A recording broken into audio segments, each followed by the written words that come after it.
Bonjour à tous, j'espère que vous allez bien. Aujourd'hui, on va apprendre à modéliser un sushi en 3D sur Blender. C'est parti. Donc on se retrouve dans Blender. Ce qu'on va faire, c'est qu'on va supprimer notre petite lumière. On va supprimer la caméra. Et on va couper en X. Wireframe, je sélectionne les faces. Je supprime les faces. Je vais chercher un modifieur, le miroir. Et je le mets en Y. Là, on se remet en solide. On va là. Et on va faire un petit E. On va sélectionner l'edge, GZ. On va sélectionner ici. On va faire un GG. Un GZ, pardon. GG. Je me mets en vue de face. Alors là, on a un sushi très particulier. Hop. On va sélectionner les vertices. GZ.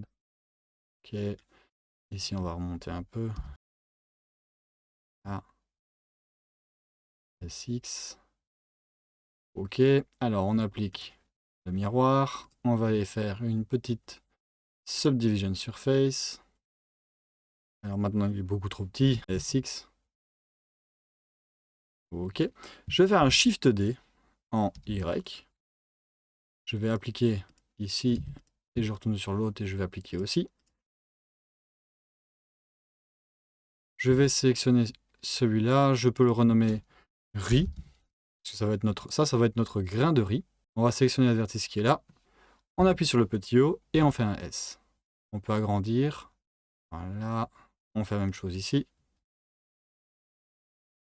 Je retire en faisant un O, un S, un S.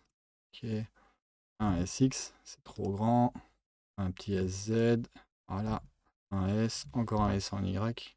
Le grain de riz me semble super grand. Ok.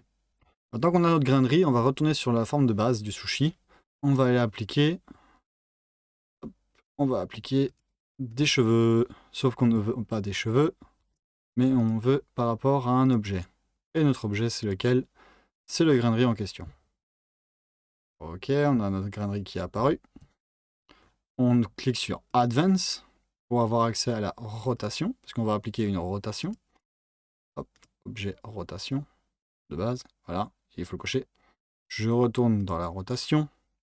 Je vais faire un random size par rapport à la normale. Ça marche toujours mieux.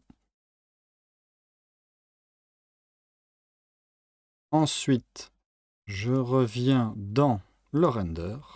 Le scale, on peut l'augmenter, on peut le diminuer, mais on va l'augmenter un tout petit peu. Scale random, on aimerait bien. On va faire quoi? On va faire du 0.2. Alors, on peut rajouter un nombre. On va en mettre 1005. Voilà. Alors, on voit qu'on a encore de l'espace là. Alors, ce qu'on peut faire, c'est qu'on peut peut-être jouer avec la rotation. Du grain de riz, il faudrait pas trop exagérer, peut-être, à mon avis.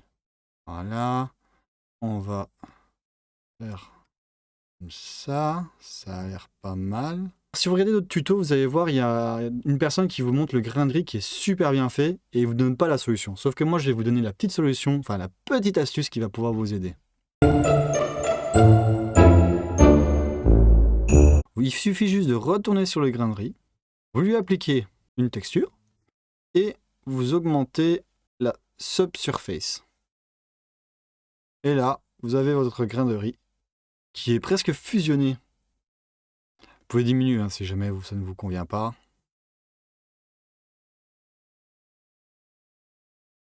Voilà, là on a notre boulette de riz, je vais dire. Maintenant que nous avons fait notre boule de riz, eh bien nous allons faire la tranche du saumon. On va reprendre notre forme qui est juste en dessous. Hop, hop, hop. On sélectionne les faces du dessus. Allez, on va prendre ça aussi. On va faire une belle tranche de saumon. Je vais faire un Shift D, un clic, un A, un P, by loose part. Lui, on veut pas qu'il y ait de grain de riz. Ah oui, voilà. Moi, j'en veux pas. Comme ça, je suis bon. Voilà. On va faire un GZ. Un E. Ah oui, je suis pas en mode edit. Je sélectionne tout avec le A. Je fais un E.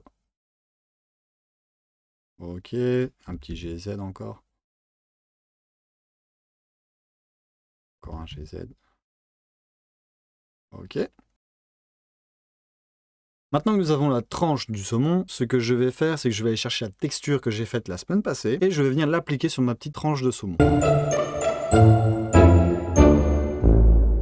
Commande V, GZ, on va dans le shading, je sélectionne ma sphère et je vais venir appliquer à ma petite tranche de saumon. Voilà, je n'ai plus besoin de celui-là. Alors, on voit qu'ici il y a des petites lamelles qui apparaissent, des petites edges qui apparaissent. Donc ce qu'on peut faire, c'est ajouter encore une subdivision. Et on peut aussi objet shader smooth. Comme ça on vient lisser vraiment la partie qui nous intéresse. Alors, ici il y a un truc qui ne me convient pas. Hop, je vais apprendre ça. Et je vais venir juste...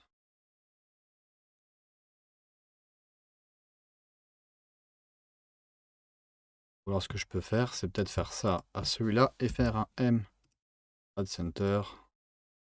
M add center. C'est plus beau comme ça. Donc ce que je fais, c'est que je sélectionne mon vertice avec celui là-bas et je fais un M add center et la même chose pour celui... Ah, je me suis trompé. Ah non, je me suis pas trompé. M add center et celui-là à celui-là.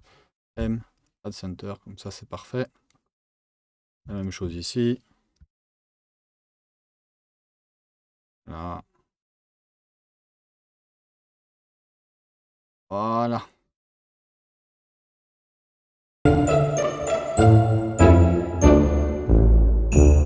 Ok, donc petite astuce, si jamais vous avez fait le cut en Y et que vous avez extrudé en X et que vous arrivez au niveau de la texture, vous obtiendrez ce résultat-là.